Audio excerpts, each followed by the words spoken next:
All right, everybody. Welcome back to Stories from a Mountain Town. This is your host, Tyler. We are here again, as usual, in Jackson, Wyoming. And today with me, I have Ryan Guthrie. Ryan, welcome to the podcast. Thanks for having me.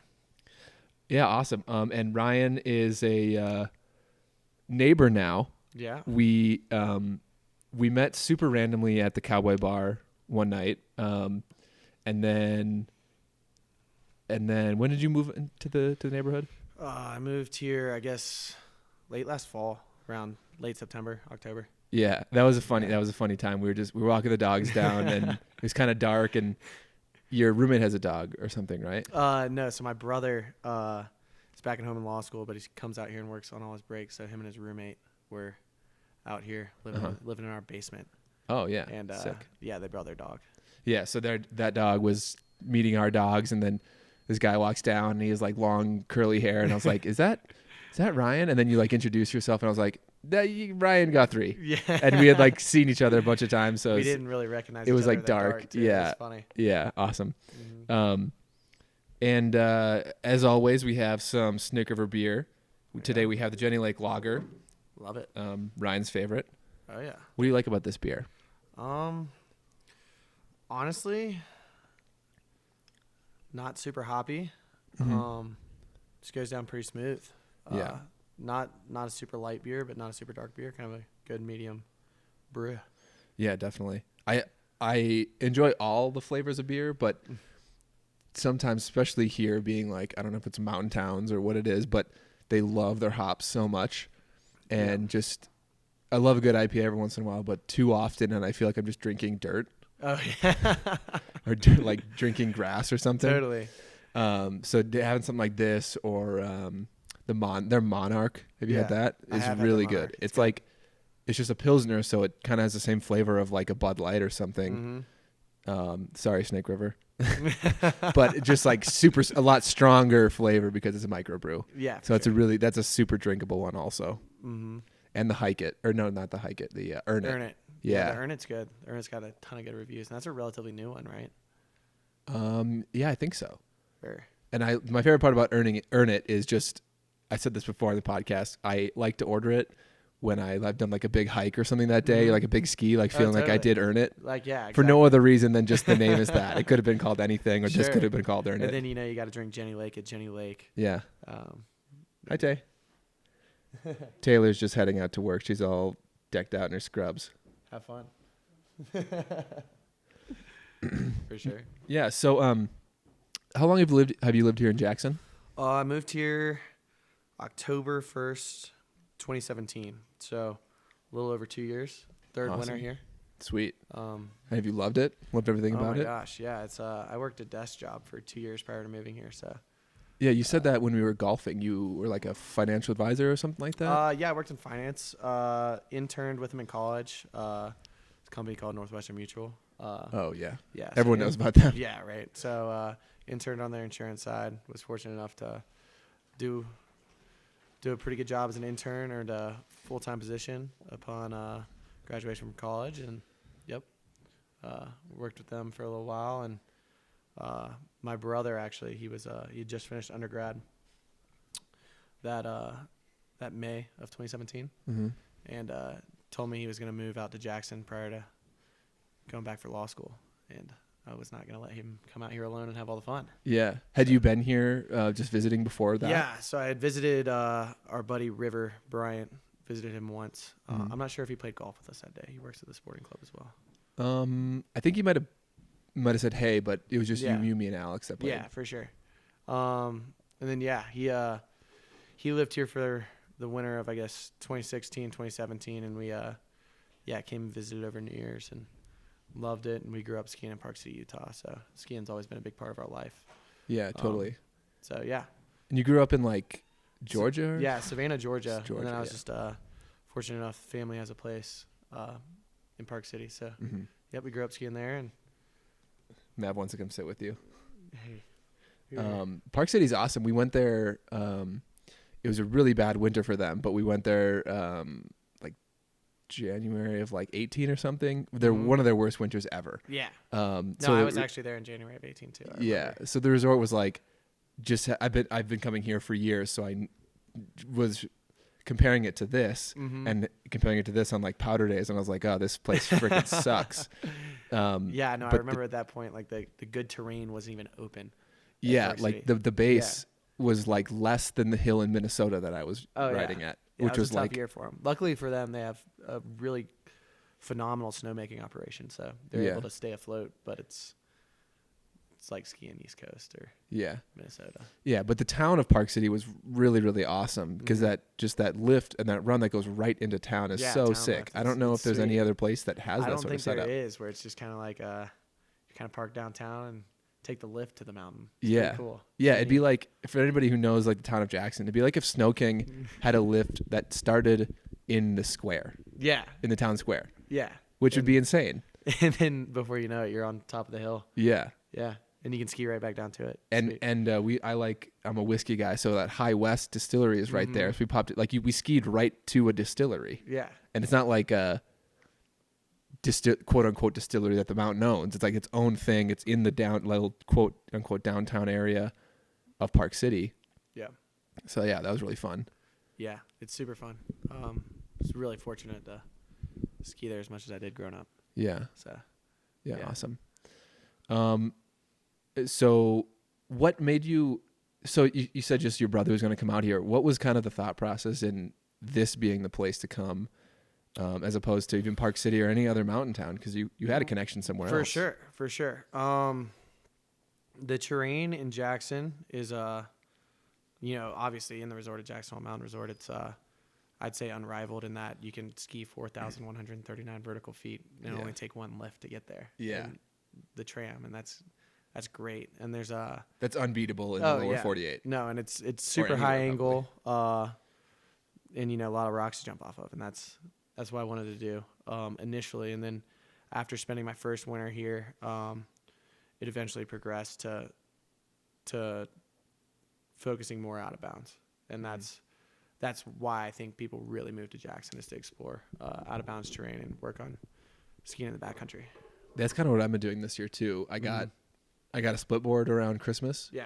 So I've been doing that a bunch, and just, it's like reinvigorated my love for snowboarding basically, because it's a totally new aspect to it. And Oh, for sure. I can be out with the dogs and be like exploring new places where even in the resort is amazing, but, you do kind of the same runs and the same lifts and stuff. So just to explore something new as to contrast that has been really fun. Totally. And it's the side country that is accessible by the resort is unparalleled. I think anywhere maybe other than like Brighton has really good side country, but Yeah. I haven't done, I've went out the gates once, and it was, what did I do that? Sunday.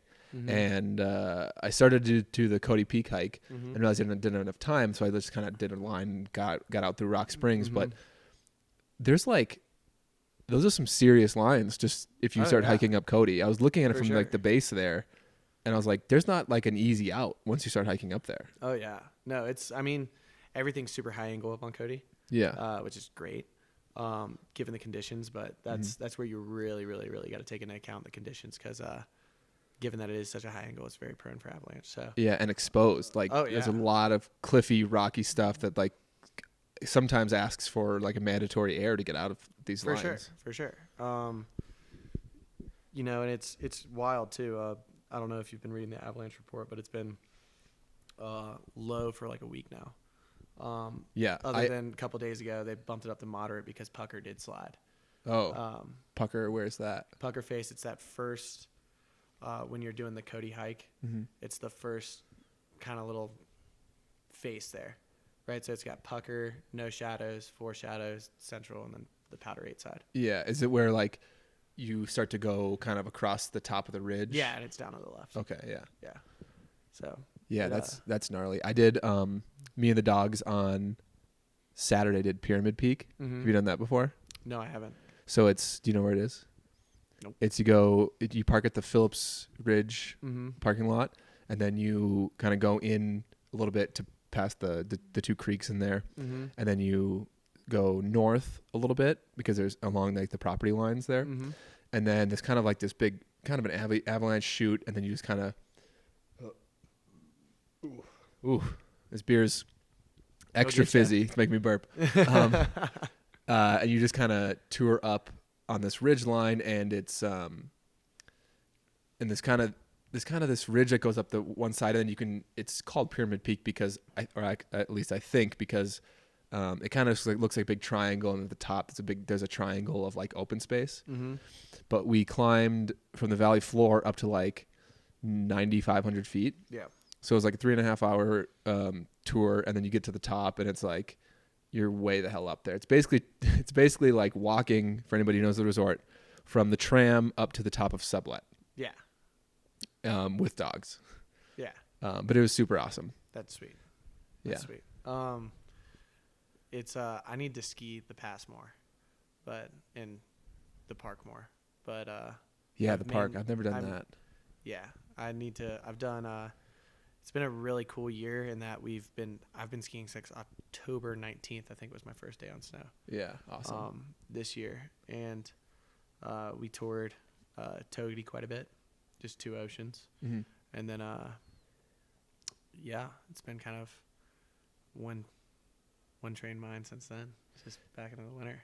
Yeah, I've said it before, and I've been telling people I've basically just been riding powder since November. Yeah, right. Because like I won't go to the resort unless it's a big day. Mm-hmm. So like 10 inches or so, I would go out and go ride POW there. Sure. And then if I go split boarding, like that's pretty much all POW. Mm-hmm. So I'm like, I haven't even seen a groomer this year or something. Yeah. It's just been insane, and that's like why I'm here, right? That's why we're all here. Yeah, no, you should have seen me. So I was in Japan. Mm-hmm. I think January 8th through the 18th. Yeah. And yeah, we that was a huge storm for Jackson, storm cycle that came through. Oh, and, yeah. That was when there's like a bunch of pros, like TGR guys were there in Japan, and they were like, oh, man. Oh, yeah. No, it was like because they were all there for, I guess they had the Freeride World Tour at Hokkaido. Yeah, yeah. Or Hakuba or whatever they had it at. So, yeah, all those guys were there, and then we were in the Niseko area, and it was pretty low tide in Japan at that point. Mm-hmm. So when we're skiing groomers in Japan and everybody here is skiing, a foot of powder, that stings. Didn't love that, but fortunate enough for us, about halfway through our trip, snow turned on and it did not turn off, and I skied some of the best lines of my entire life. Yeah, is that whole trip worth it? Like, where'd you fly into? Yeah, so we flew into Sapporo. Sapporo, like the beer. Yep, like the beer, which is fantastic. That's pretty much exclusively what I drank while I was there. Yeah, that's my any sushi restaurant I'm at. That's the only thing I drink there. For sure. So I'm getting a call from my little brother. Actually, he gets here on Saturday. Oh, cool. But yeah, we're flew into Sapporo. Just my brother and I, and we were meeting up with a few guys that we knew from our first season, who have since moved away. But there were 13 of us total that had at one point been in Jackson that were all in the Niseko area at the same time. Awesome. So we all ripped around. I think one day we actually went touring with 11 guys. Wow, that's a big squad. It was a huge squad, but fortunate enough for us, and I would never do anything like that in Jackson, just based on consequence with a group that size. Yeah. But in Japan, where there's relatively no consequence as far as snowpack and everything there. Like I think in the Abbey report it said one day that you may want to bring a beacon out, and obviously we had all of our gear, but just the fact that it actually legitimately said that in the Abbey report was pretty funny for us. Is that just because is it lower angle, or it was lower snow at the time? So they get so much snow that there's not a whole lot of melt freeze cycles, and it really doesn't provide an opportunity for a weak layer to form. So from my understanding, and then most stuff in Japan is pretty low angle. We were able to find some higher angle lines, which we enjoyed. But the entire time I was there, I observed just while skinning one spot where there was a pocket release, but that was the only sign of avalanche. Wow, I never knew that about Japan. Yeah, super stable snowpack. So, what was your balance of like backcountry days versus resort days? We spent every day in the backcountry. Oh, wow. Yeah, it was like you know, we even on that first day where I mentioned we were skiing groomers, we just got to a point where it's like, yo, let's just go out of bounds. Yeah. And that's what we did. And snow wasn't great at that point, but it gave us an opportunity to experience the out of bounds terrain in Japan for the first time, and then and kind of get a knowledge of where to go for when there was a lot of snow or on a rare occasion low visibility. So yeah, it gave us a good little grasp for what we were getting into. And then when the snow came, we knew where we wanted to go and knew how we wanted to get there and knew how long it would take us to get there. So, did you have anybody in the group that had been to that area before? No. No. Which is kind of wild. I still remember, so our last 2 days touring, we were skiing. I mean, I'm not even joking. It was at our neck. Oh my God. It was insane. Like one of my buddies, we were with a couple guys that skied at Cornell. So both really, really solid skiers, racers, and one was still kind of, he skis a lot like a racer, and the other one was friends with me here in Jackson my first season. And he's just an avid backcountry guy, loves to ski powder. Yeah. Yeah, those guys were supposed to fly out that morning, and we got, I think it was like 20 inches overnight. God, that's insane.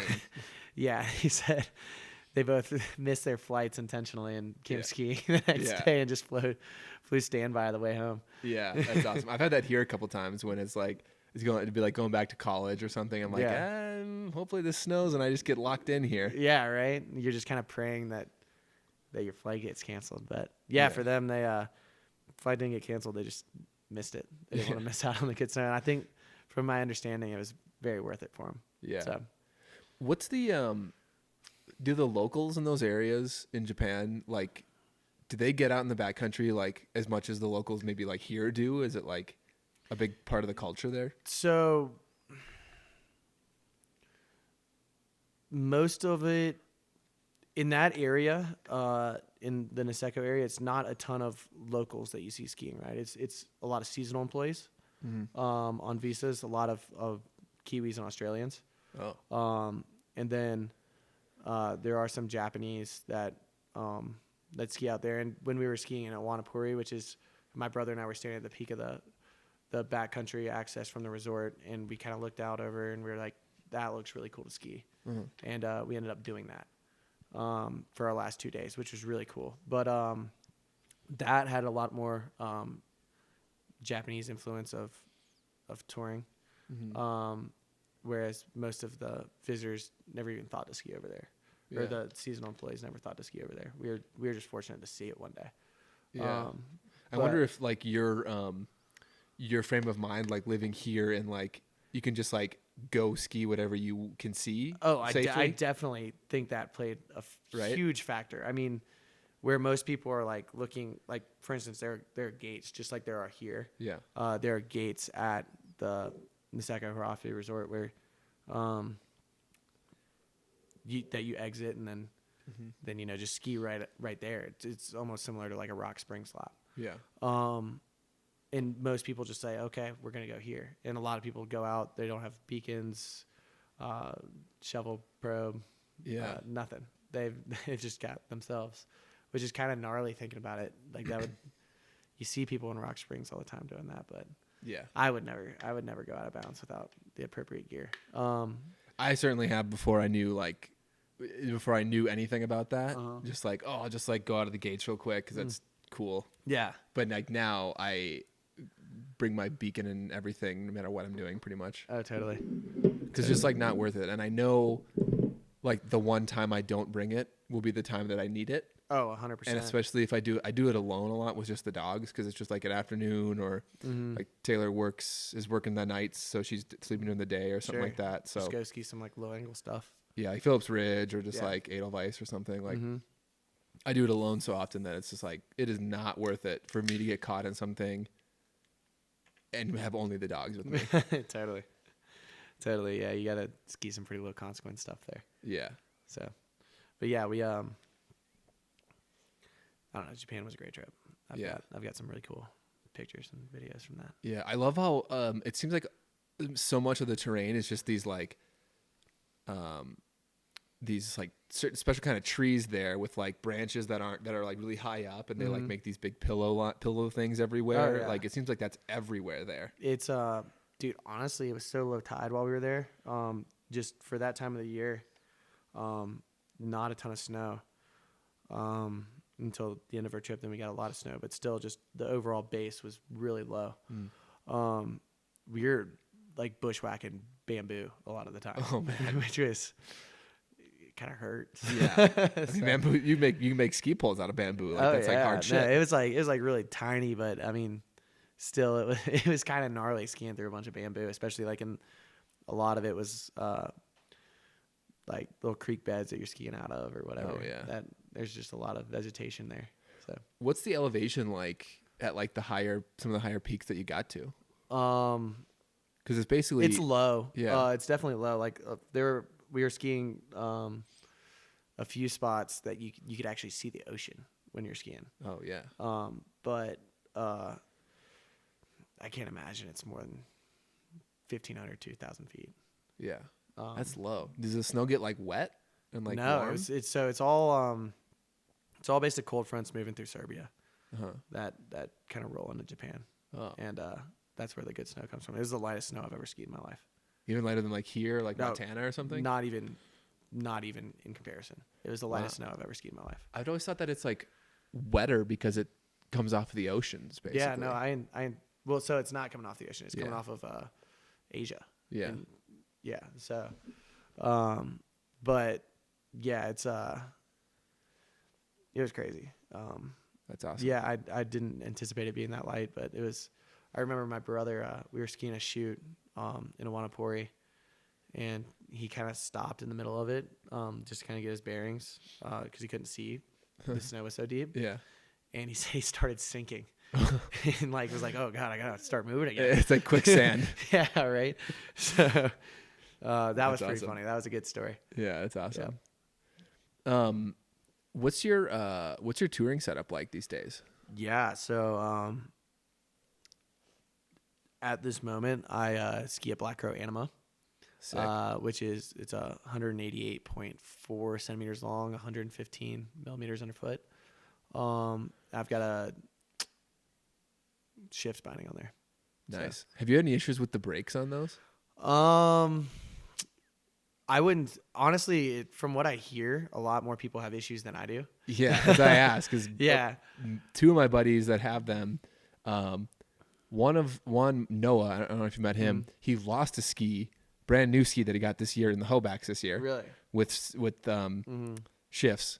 Yeah. And then Jeff has been having to like strap his toe in when he's touring because the locking mechanism won't fully lock to tour. Yeah, no. So one thing I found out, and I found this out. So I got the shift binding in March of last year, and then toured with it a few times, not a ton. And then when we were at Two Oceans up in Togety, we were on the skin up, and I came out of my ski like had to have been like 4 or 5 times on the skin up, and I was like, "What the heck is going on?" And I eventually figured out that it's got 2 clicks. Yeah. So you click once, and it kind of puts it there, and you make sure it's good, and then you really have to yank it to get it up to the second one, and then you're not coming out. Yeah. So that may be what was going on with him, but yeah, something like that. I mean, it took me a good pull to understand like how much pressure you needed to put on that lever to get it to fully lock. Yeah, that whole the whole touring, all the touring gear is just like totally, mostly just the bindings, I guess, and the boots. It's like totally different than any other type of skiing. Yeah. Like all the mechanisms and like all the little flips and levers you have to do to like move to transition and stuff. You definitely have to know your gear when you're out there, because if you're in unfamiliar gear in the backcountry and something does happen, you can get stuck, man. Yeah, you're done. Yeah. Yeah, Taylor. So Taylor's a skier, and she's rented a few times now from Wilson Backcountry just to like see what kind of setup she wants to do and if she just likes it. Yeah. So that was like I had to learn like all the skiing stuff because it's like it was her first time. So like if something happened, like someone had to know what was going on. So Yeah. that's just how I had to figure out how to do all that stuff. Oh, totally. I always carry like, whenever I'm out of bounds, I'll have one of those like kind of multi-purpose tools with, Yeah. screwdriver, knives, pliers, whatever. And then I always have a ton of zip ties. Oh yeah. Because you can fix anything with a zip tie or duct tape. So. Yeah. I keep like a Leatherman pliers thing in my backpack at all times just for that same reason. Just like you could need like a screwdriver randomly or could need to cut something. Yeah. You never know. So, yeah. My dad always used to say, better to have it and not need it than need it and not have it. So definitely. Yeah. That's good. All right. So we kind of diverted there. So you get out to Jackson in 2017. 2017. And what kind of job did you get when you got out here? Yeah. So 2 days after I moved here, I got a job at Hayden's Post, the restaurant inside Snow King. I was just serving. As many do when they move to Jackson. Yeah, that's right? like even people with like you clearly having financial skills and smart brain. Yeah, a lot of people just like pick up any job just to get here, and then they kind of work their way into whatever industries they want to. Whatever niche they want to end up being in. Yeah. No, that was like my main concern was getting some sort of income right when I got here. Very fortunate enough, a guy, Chance Young, he knew River, our buddy River, that I moved out here with. He lived out here, and then he moved back home and lived with us for a summer in Savannah, and then we both moved out here, joined by my brother and our other buddy Joseph Ireland. But yeah, River and I got here, needed a job. Chance told us like, yeah, I can get you a job at Snow King. He was like bussing tables there or something. So, walked up on the patio and said I was interested in serving, and they said you're hired. They didn't really even look into it. So ended up working there for total like 2 years, off and on, which was good. Enjoyed it. Left in December of this year. And that's where you met Andrea, right? Yeah, I met Andrea through Snow King. Yeah. And then everyone's favorite Romanian, Andrea. Yeah. Oh my God. Yeah. Is she engaged now? She's engaged now. Awesome. Congrats, Andrea. I don't know if you listen to this, but congrats. Congrats, Andrea. Best of luck. Yeah. That's how we met. Taylor and Andrea randomly met one night at the bar, and then we would always see her out, and then we're hanging with her, and then met you, and that's how it all came together. Yeah. It's been destiny. It's been fun. I've enjoyed getting to know you guys. Yeah, and the craziest thing when we met, Alex Smerol, he's my best friend, business partner, all of that, was out here. The only time he's ever been out here, and he came out to like do some golfing and stuff. He's a really big golfer. I'm a pretty big golfer. And you're just like, do you guys golf at all? And we're like, frick yeah, we do. And you said you worked at the sporting club, and you're just like, yeah, I could get you out there, I think, on Monday. And we're like, holy shit, that would be insane. Yeah. And Alex didn't even know like the gravity of what that meant, but I'd been to the sporting club before. So I was like, holy shit, Alex, whatever we need to do to get out there, we're doing it. Whatever the girls need to say, we need to hear to get us out there, we're doing it. Yeah. Because he's like, I don't know if we can leave the girls for that long and just do that on our own. I'm like, no. We're doing this. Yeah, no, you got to get out there and play. It's a fantastic course. Yeah. When did you start working there? My first summer here, so summer of 2018. Yeah. You kind of a jack of all trades for them. You kind of like. Yeah. So I started out in their golf operations. Worked that my first summer there. Then we did that. Went into the next winter, taught skiing like I always do. Going into next summer, I'm so busy. I took a supervisory role at Hayden's. So I was kind of managing the restaurant at night. Didn't have much time for the sporting club, so I just did what I could do for them in their outdoor pursuits program, which was honestly a little better fit for me personally. Like I love to golf, but I really love to like do the outdoor kind of stuff, which is like archery, shooting, rafting, fishing, all that stuff. And that's all just like when the members want to do those activities, you can kind of help them figure it out. Totally. And then I helped out with their sports camps that summer, so for kids too, which was really good. Thoroughly enjoyed that. And this summer I'll be with that outdoor pursuits program full time. So that's going to be my only job this summer, which I'm stoked about. Oh, that's amazing. Yeah. For those that don't know, the Snake River Sporting Club, it's it's kind of like your all-inclusive country club, or I guess that'd be the best word to describe it, with really nice golf course, restaurant, food, like you just said, the activities, houses on the property, around the property. Yep. And soon there'll be hot springs, right? Is that owned by the they've got the Sporting Club? Astoria Hot Springs. Like everybody, all the locals know, you go to the Astoria Hot Springs, and those are just super natural hot springs, but they're actually building a human influenced hot spring there. Yeah, it's like a cement pool where they let the water rush in, and but you can sit there. The water's heated by a natural hot spring. So the natural water comes out of the ground, just comes into this pool, which I think they would do. Would they refill? It's going to be really It's going to be really similar to the Granite Hot Springs. Yeah. So there's kind of a flow into it and out of it, but should be cool from what I can tell. Yeah, Taylor and I have been trying to get out to the natural hot springs this winter. We haven't made it out yet. Because it's super accessible. Like you can just park right there by that landing, and then just walk down. Right at the entrance to the Astoria boat ramp. And then you walk down, and there's like 4 or 5 natural hot springs there. Yeah. I was actually there last week. Yeah, we got to get down there. Oh yeah, it's a sweet time. You just smell like sulfur after. Yeah, awesome. Yeah. Like we said, we went and golfed at the Sporting Club with Ryan, and the Sporting Club it's the hardest and the nicest course I've ever played. Sure. Because it's like super fancy grass and everything. Everyone's really nice and whatever. It's all super nice and fancy. But it's in the Snake River Canyon, so it's not a very big area. No, it's pretty tight course. So the wind is always whipping around in every different direction, different holes every 5 seconds. Oh yeah, so the front 9 is it's a super tight front 9, and then the back 9 is a little more open, but it's a lot more influenced by the wind. Yeah.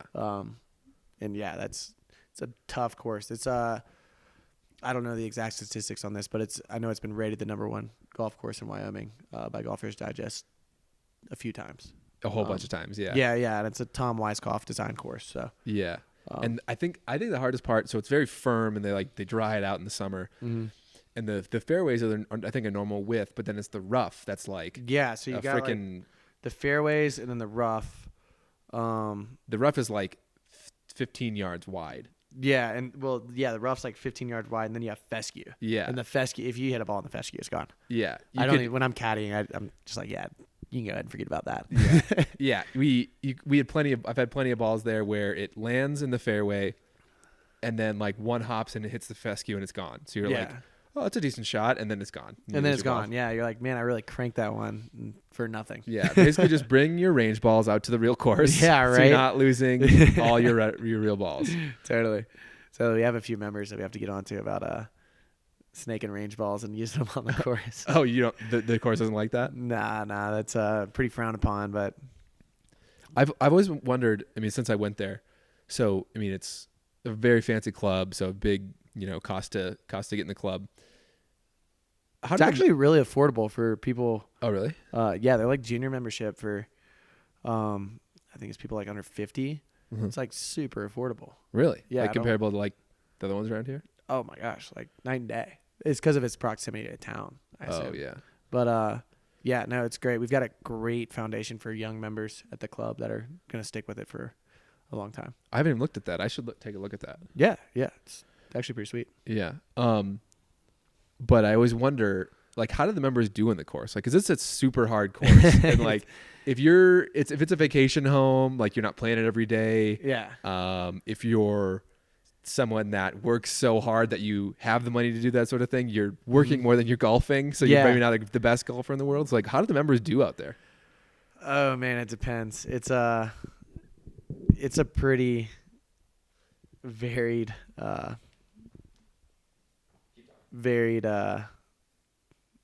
skill level for members. There's some that are really good. Like you got guys like Ryan Allen's a really solid golfer. He was assistant professional at 3 Creek, I believe. And then he's just a member out there. He's a teacher in town. He's a really, really solid golfer. But then you got some other members that pretty much tell me that they're going to throw away their golf clubs at the end of every round they play. So It's pretty funny. Yeah, man, that's an awesome place. Mm-hmm. Yeah, I really like working there. And then, yeah, it's 6 miles private on the Snake River. So, fortunate enough, we get to fish it. And I bought the boat last summer. So, Is that your boat in the driveway? yeah. Oh, sweet. Yeah, it's sweet. Yeah, so I've fished most every day in the summer, and then I ski most every day in the winter. You I live think the I've dream. got. It's my dream. Yeah. I'll be poor every day doing this. Yeah. But yeah, I think I've got like 115 days on snow this season so far. Dude, that's insane. Yeah. They say don't they say like 90 to 100 is like when you know you're really getting after it? Yeah. Yeah. No, I'm on track for my 3rd consecutive season of 150 plus days on snow. Man. Yeah, which there's only like 100 and I think like 20 something at the resort. Yeah. But there's just including other resorts and backcountry skiing. I'm at about 115 right now. Yeah, let's see what I'm at. Because the new Jackson Hole app tracks how many days does. you've been there, which is really cool. And then tracks your tram rides. I actually looked at it today. It was So I'm at 24 days at the resort. And then I probably have a good another 24, 25 days in the backcountry too. yeah, so how many 24 days at the resort? Yeah.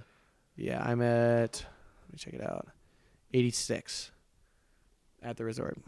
You work there though, right? Yeah, I work there. I teach skiing there. Yeah. Which I'm fortunate enough to where I've paid my dues and gotten a lot of certs where when I'm teaching skiing, I'm actually getting to ski now. I'm not just like stuck on the carpet. I'm ripping some fun stuff. Yeah, I run into you on like Thunderlift with a bunch of like 5-year-olds. Yeah, I've skied some sweet stuff with some pretty small kids this year. Yeah. Did you have to do like any sort of assessment when you wanted to become an instructor? Was it like?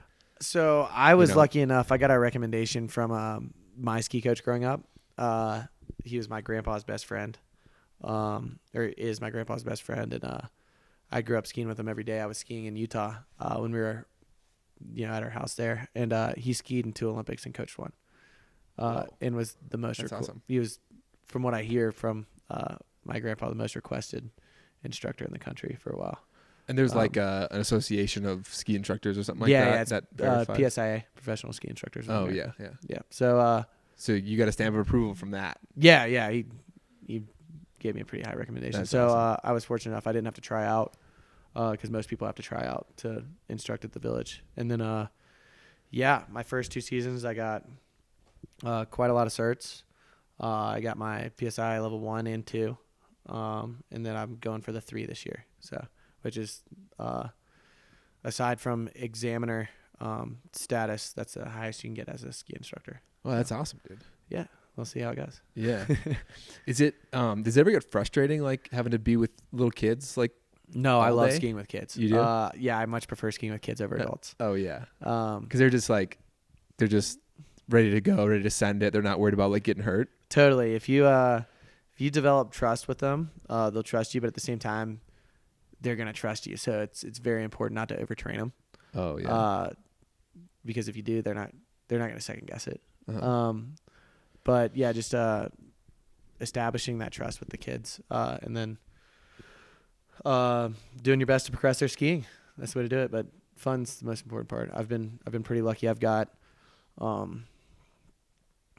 everywhere from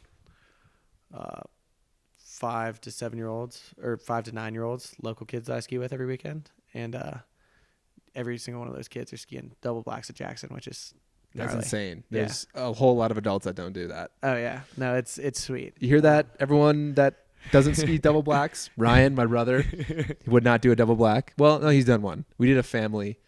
We got a guide one day on a powder day, and we did like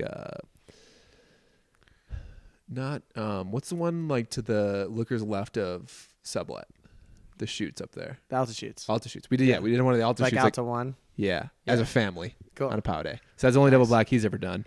But Ryan, 5-year-olds, 7-year-olds, 9-year-olds, they're shredding way harder than you. Grow up. It's it's pretty rad. You have to with the 5 and 6-year-olds, you have to get permission before going into that. I found that out the hard way my first season. I got permission from all their parents. They were in full support, but forgot to get permission from the supervisors. And oh, that's funny. Yeah, they found out about that. But since then, whenever I want to take kids and that are of high ability but are young, I have to get it pre-approved. So, Yeah. but I've been pretty fortunate where I've gotten to teach a lot of those kids. So you said that you have a main group of kids on the weekends, but then during the week, is it like more random? It depends. So everybody's got a product zone.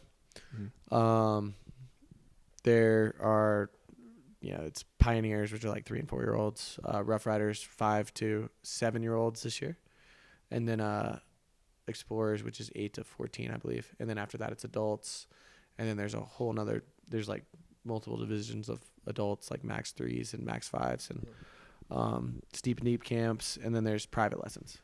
So I'm fortunate enough to where tomorrow's my last day on lineup, and then I'm exclusively private lessons for the rest of the winter.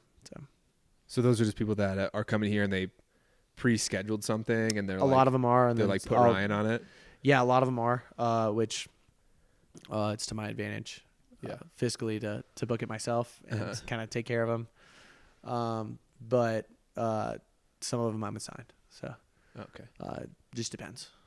Awesome. But yeah, it's pretty sweet. We've got a lot of great instructors at the village, so it's cool to be a part of that. Yeah, and you get to ski every day, and from what I hear, like you make good money doing it full time, right? You do. Yeah. You do. So Jackson's got the best, in my opinion, in the ski industry, the best compensation for ski instructors. Yeah, I think that's part of for the longest time, and probably still, the resort is it might scare some people away because it's seen as so steep and gnarly and big. But I think they've recently tried to put more effort into showing that there is beginner and intermediate terrain. Sure. Because there's way more of those to bring in money to the resort than there are the extreme skiers. Totally. So like with the, what's the new big building there at the middle? Solitude Mid-Station. Solitude Station. Like that's an enormous building they put just for like lessons, kid station, so, rentals, the, all the beginner type people. That's the Explorer and Adult Lessons kind of hub. That's where you meet when you start your lesson. So ages 8 and above, you meet there, and it's great facility. Really good investment, in my opinion, on Jackson Mountain Resort's part. Yeah, definitely. And then just like making the Sweetwater lift into a gondola to bring them to bring those intermediate skiers to a higher spot where you have better views, some more terrain to get to, but it's still intermediate skiing in the Casper area, and they can bring them to the Opera area, and all that stuff. It's kind of the center for the mountain if you think about it. Whether you're a beginner skier, advanced skier, everything kind of starts at the base, obviously, but right there you can right off the bat access anything you want to access. So. Yeah, they're in the top of the bridge or gondola too. Like those are the kind of the main centers. I mean, I don't go. I go much more if I'm going to go in to get food or a beer or something at the Casper than I do any of the other spots to get stuff. Other spots, yeah. Casper gets pretty busy. It does, yeah. There have been a few times this year where I've been walking around with a class in Casper for like a half an hour trying to find a seat. That's kind of nuts, but it's a cool spot to hang out. Definitely. In the spring coming up. Casper Beach. Yeah, I saw that on a hat. Is that just because it gets so sunny out there? People just chill? It gets sunny out there. People just hang out right there in front of Casper. Yeah. Beer. Yeah. That's awesome. I'm super psyched for so I have my split board, and then Taylor just got on the demo list for Wilson Backcountry Sports. So they sell their demos for like half off retail. Nice.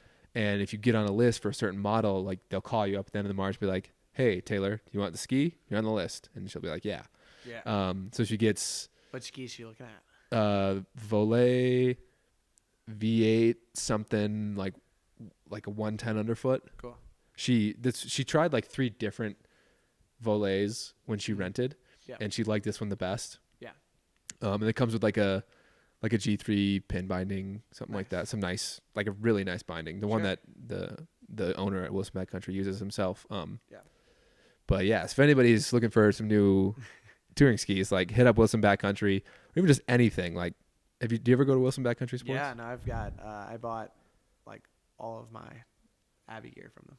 Yeah, they're amazing. Yeah. There's this cute little shop connected to Pearl Street Bagels. Pearl Street Bagels, yeah. So I don't know how they're not just always eating bagels when they're working there. I would be off. I'd be so I fat. order like the same bagel every time I go to Pearl Street Bagel. It's yeah, same. cinnamon raisin with mountain jam, baby. Oh yeah, I do.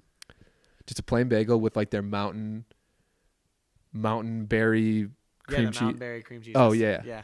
I said mountain jam. That's a beer at Roadhouse, but. Oh yeah. Yeah, I meant mountain berry. Yeah, they like make their own bagels, make their own cream cheese. Super cool company. But Wilson Backcountry, there, I got my bike from there, and then like I happened to just go in there, and Andy, the owner, was the one helping me out, and he's just been so awesome. Just like I'll go in there, just like ask questions about the backcountry, ask questions about bikes. My neighbor right up here, Greg, he works there. He's works in the bike shop part. Mm-hmm.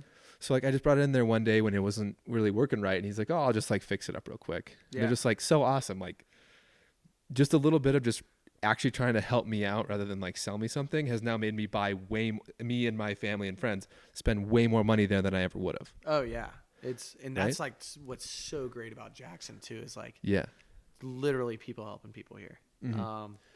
Everybody kind of has everybody's back. There's not a whole lot of rude people in Jackson. Everybody kind of looks out for one another. Yeah, and well, actually, it's once they figure out you're actually a local, then they do. Sure. If they're not sure if you're a local or not, then they're not. They don't really do it as much. Which I'm so hesitant to even like use the local word.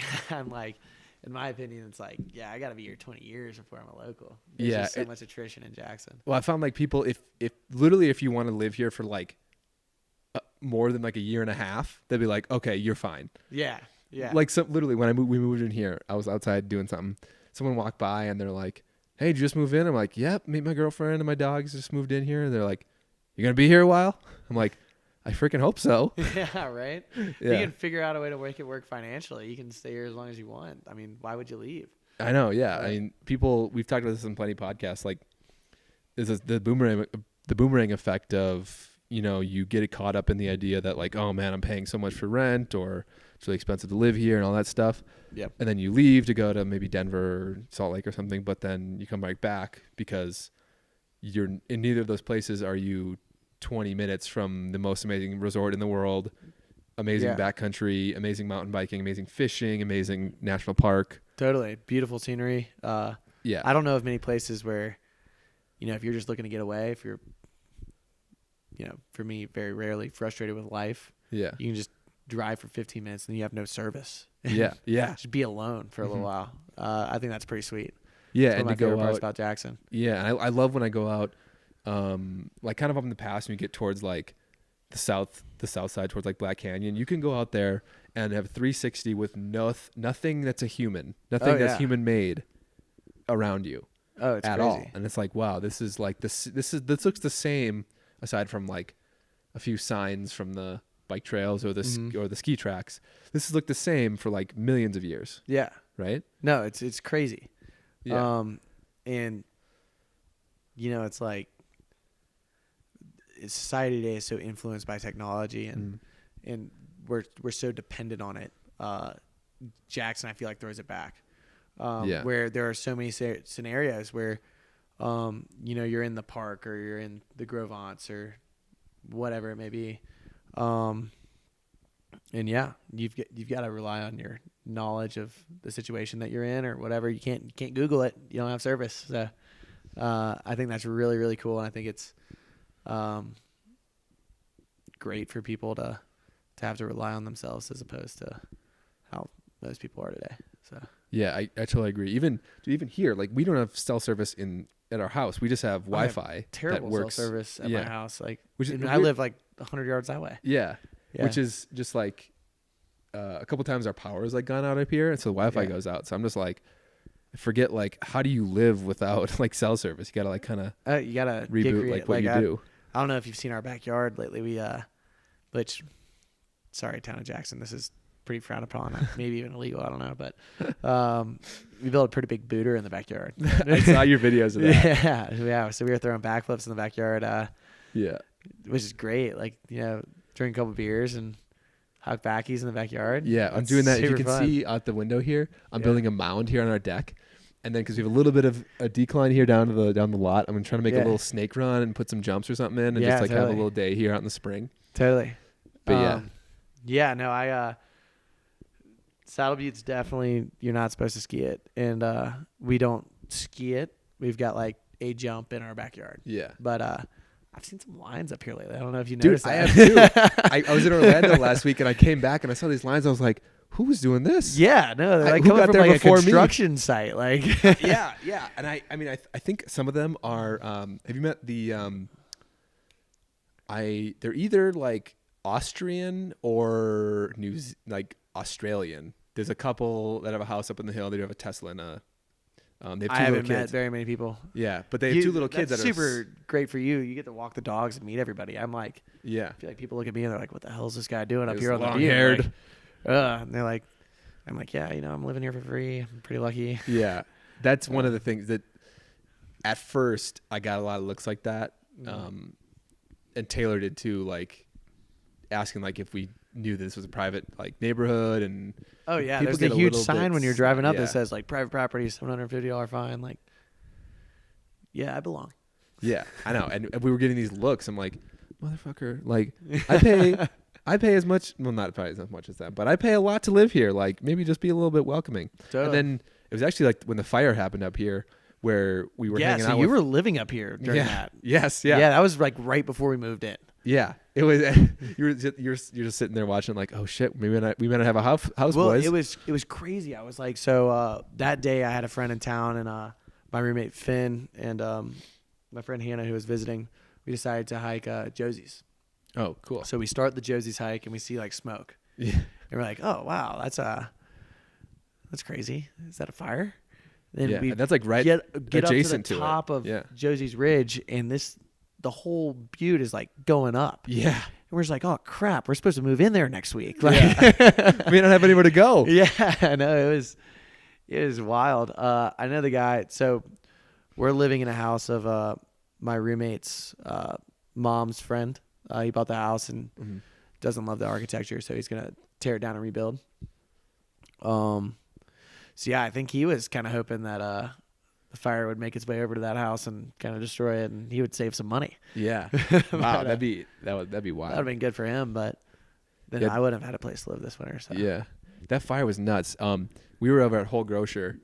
We don't go there very often. We're not that kind of people. We were just there randomly, and it's because my truck was getting fixed at that something next to it. Yeah.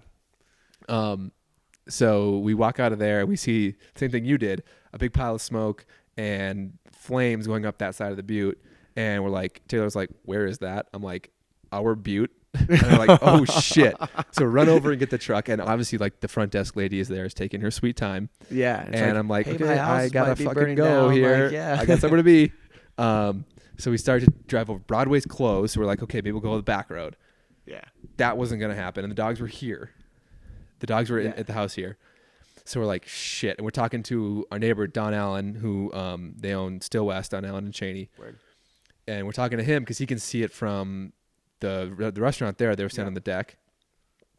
And he was like, dude, I don't know. This is fucking bad. So we're like, oh shit, we got to go. So I ripped around and went up down Amangani Road, got from basically Albertsons to there in like a minute. Yeah.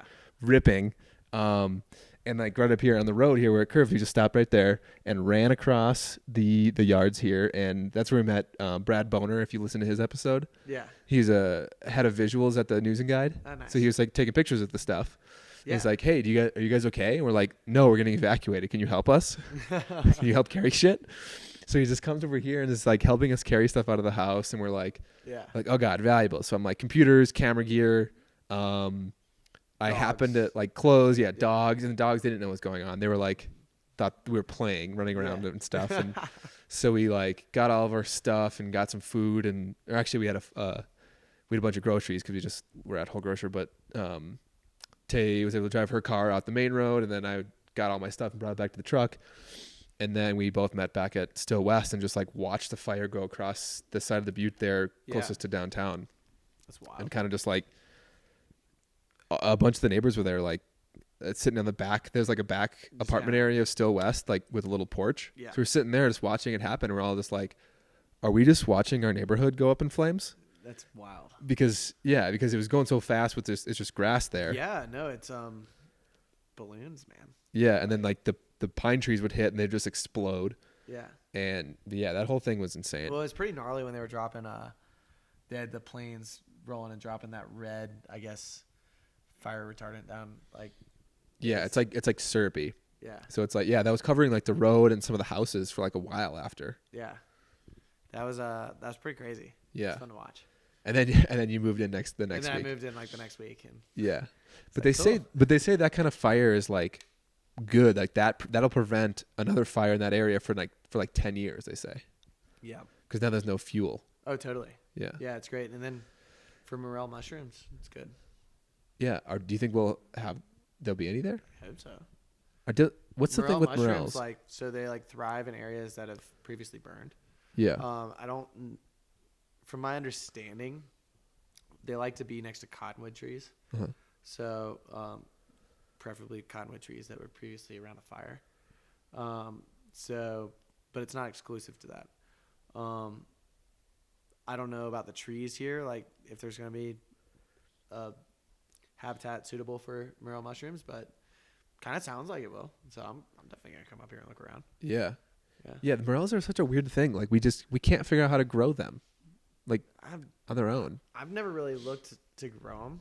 I mean, I don't mean like personally, like yeah. we as humans can't figure out how to like mass produce them. Well, I know that it's so through the sporting club we do like hikes and field trips and whatnot. Mm-hmm. Last year we as a resort of the Roosevelt Fire down in Alpine. Yeah. Or I guess what is that town? Hoback? No, it's like east of Hoback. I can't think of the name of the town, but there was the Roosevelt Fire was there, and we rolled in and found, me and the group of kids found over 200 morel mushrooms. Wow, which was sweet. Bondurant? Bondurant. Yeah, that's where it was. Yeah, and morels. Taylor got like a pound of morels from a coworker one day, and we made them with sauteed them with steaks and stuff. Yeah, they're so freaking good. Yeah, and you just put a little butter with them, saute them with butter, and it's fantastic. Yeah, they're delicious. Yes, they're wild. Yeah, totally. This is a little bit off track, but the mushroom thing reminded me. Have you ever heard of the book called "The Sacred Mushroom and the Cross"? No. So it's a historian that worked on the Dead Sea Scrolls project. You know what those are? Nope. There's scrolls in the Dead Sea that we it's something had stories about Jesus, or we translated a bunch of languages off of them. Yeah. One of those type of things. But they had stories of Jesus, and they carbon dated the leather that they're written on, or the animal skin that they're written on, to prove okay, Jesus was at least a real person at this time period. Totally. Based from carbon dating. And so he helped translate those from whatever old Hebrew or Aramaic or something that they're in to they had to go to Latin and then Italian and then English. Yeah. And based on those scrolls and other research that he did, he has a theory that most of the Christian religion started out of hallucinogenic mushrooms. Really? Yeah. That's kind of gnarly. And psychedelic experiences. Yeah. So one of the main stories is that the burning bush story. Mm-hmm. Did you grow up Christian or anything? Yeah, totally. I went to an all boys Catholic military high school. Oh wow, that's intense. Yeah. Yeah, I went to a Catholic kindergarten through 8th grade, and then Catholic college. Nice. Yeah. But so the burning bush story is Moses is in the desert and this bush is on fire, and then God speaks to him and tells him to take the Jews out of Egypt, right? Mm-hmm. I think that's how it goes. Yeah. But they're saying that this bush was some sort of hallucinogenic. Was a psychedelic bush. Was a some sort of LSD bush that has LSD in it, and it was on fire, and so he's basically just smoking this hallucinogenic because it was on fire, because it was the desert. So it could have just been a wildfire. Also, could have got struck by lightning. Totally. And so the voice he was hearing, and this goes in deeper. Audience, I don't do psychedelic drugs at all. I don't do any drugs at all. This goes farther than that idea of that the voice he was hearing was just part of his trip, and so maybe there's people think that if you're hearing it a trip, it's not real, but then others would say, a Joe Rogan type would say that there could be like some other spirit, some other being that's actually Sure. speaking to you in the trip. Yeah, and you just wouldn't be able to hear it unless you were tripping. Yeah. And so this God was, this being was communicating to him only because he was tripping. Yeah. And that's how that story started. And then there's like this other thing about the origins for why we have like Christmas trees and presents under the tree. There's this mushroom that would grow under evergreen trees that was like red and white, like had the same color scheme as Santa. Yeah. And was hallucinogenic, and it would only happen like after snow or rain or something like that, super specific, that would have happened Same thing around. with morels too. They happen right after rain. Yeah. And so this guy tells a story about how he thinks that's why we have gifts under the tree at Christmas, because like humans at that time would see these mushrooms as a gift under the tree from, you know, God or someone or Santa or something. Yeah. So he just made this whole book about connecting magic mushrooms to Christianity. And there's like artwork, like old Christian artwork. So he just made this whole case for like, Christianity is a result from. Yeah, and not even like to debunk it. He's not saying like, don't believe this because of these stories, but it's if like, you think about it, I mean, it's like people back in that time period probably had no clue what they were, and you know, they're hunters and gatherers, so they eat some mushrooms and they're like good for you, and then other mushrooms you hear God. Yeah.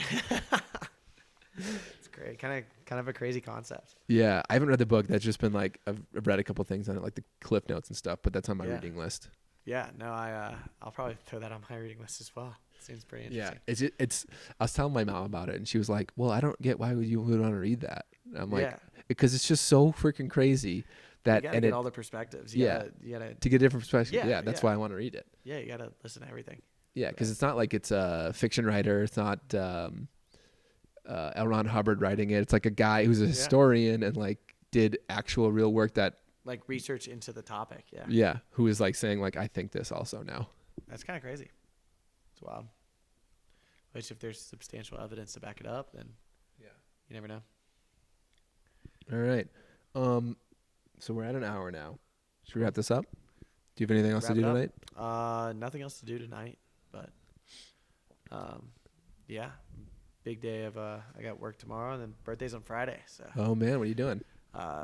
Big day of touring. Big day in the backcountry for my birthday. That's the only way to do it. Yeah, where are you gonna go? I want to go ski the Arch. The Arch. Birthday.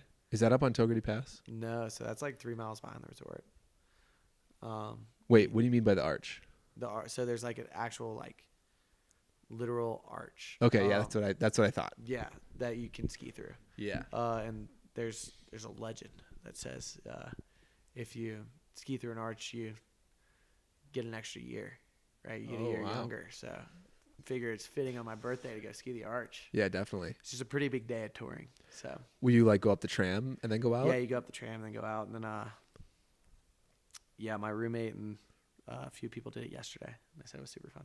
So wow, really awesome. Good. Is that a lot of like ups and downs to get out to it? Yeah, kind of. It's that's I've big. actually never been before, so I'll be going with people that have been. Yeah. That's like one of my huge staples in backcountry skiing is I'm going to say that's not the tram. Every time you go up the tram, know before you go. Yeah.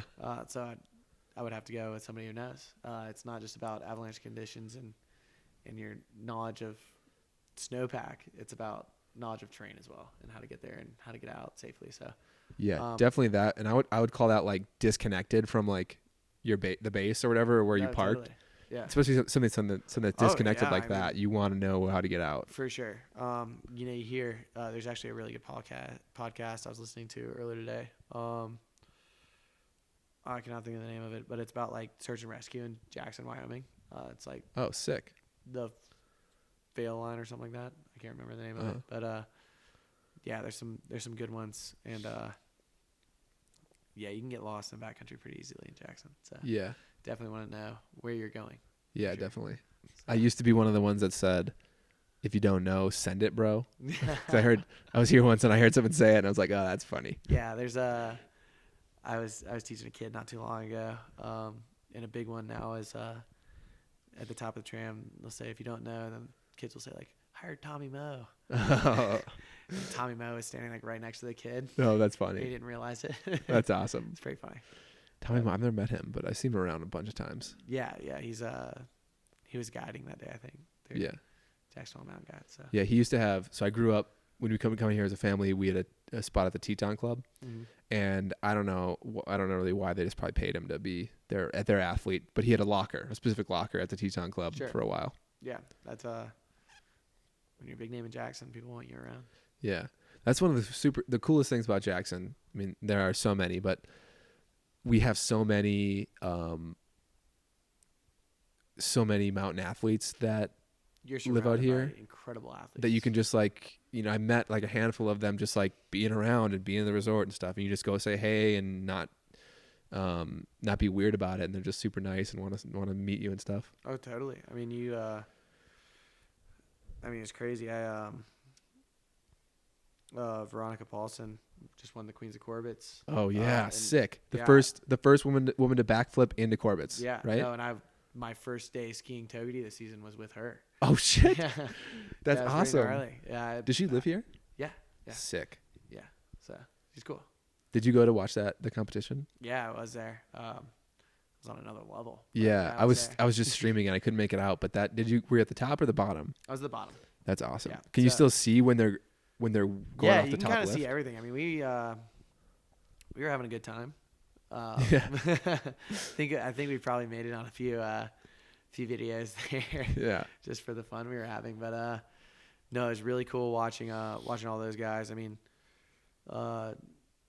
Crazy Carl or whatever. He didn't stick either one of his runs the way he wanted to, but even just watching him attempt it was pretty rad. So yeah, all those guys just push it. Yeah. Have you done Corbett's before? Oh yeah, multiple times. Yeah, I did it once for the first time last April, and like I did like the skirt into the side run. I didn't like jump off it, but like they're like double backflipping and like launching way down the landing. Like it is an insane. If you look at Corbett's or just look it up online, like in the summer it's just a cliff. Yeah. And then it just happens that snow fills in so you can actually ride down it. Totally. It's a 30-footer, I'd say, 30, 40-footer. Yeah. For sure. If you go really big, 50. Yeah, it's insane. But it's wild. Which, I mean, you have kids like, I've met him a couple times. I don't really know him. My buddy Simon teaches him. Wyatt Gentry took Smart Bastard 70 feet this year, and he's 13 years old. Oh my God. Yeah, that video has gone viral. It's insane. Yeah, I think I did see that. Yeah. Yeah,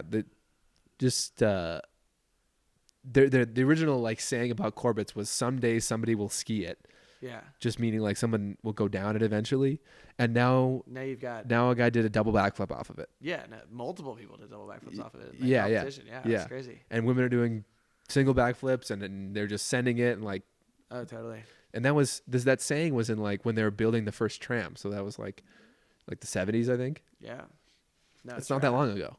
No, dude. It's crazy how the sport progresses. I mean, you gotta really stay on your toes if you want to be competitive in it. Yeah. Sport a bunch of crazy motherfuckers that just want to keep jumping off stuff. Oh, totally. Yeah. It's I mean, that's why you moved to Jackson, right? To jump off stuff. Yeah, jump off stuff. My knees are gonna be shot after a few years here. Oh, dude, I got a concussion earlier this year. Yeah, it was like the day before. I had a big string of privates rolling in, and it's the day before, and I was up in the crags, and I jumped off like a 25 footer, and I took a knee to the face. Oh no, your teeth are all still there, so that's my good. teeth are all here. Yeah, I actually didn't fall either. Kind of. Oh. I didn't stick it, but it definitely wasn't a 4-point landing like you want to see. Yeah. But yeah, Jackson's rad. It definitely is. Sure. I think it's a good time to end it. Yep. So tell the nice people where they can follow you on Instagram. Yeah, so you can follow me. I believe my Instagram handle is RK Guthrie Ski. RK Guthrie Ski. If you like really badass ski content and seeing stories of 7-year-olds shredding harder than you ever will, then follow Ryan. Yeah, give me a follow. It's yeah. And if you come out to Jackson and want a little lesson, totally hit me up and I'll get you to Ryan or whatever we got to do, because if you've never been to Jackson, you want some sort of guide, or if you're not a very good skier, you want some sort of lesson to kind of bring you around and show you how to ski a real big mountain. Totally. Yeah, I'm a huge advocate for that. People come to Jackson and, in my opinion, don't take full advantage of what they have accessible to them just because they don't know. Yeah. So definitely. Yeah. All right, everyone. Thanks for listening, and let's go have a great week and crush it, jump off some cliffs, do what we got to do to live our dreams. Yeah, All right, thanks. Tyler. Bye. Not that.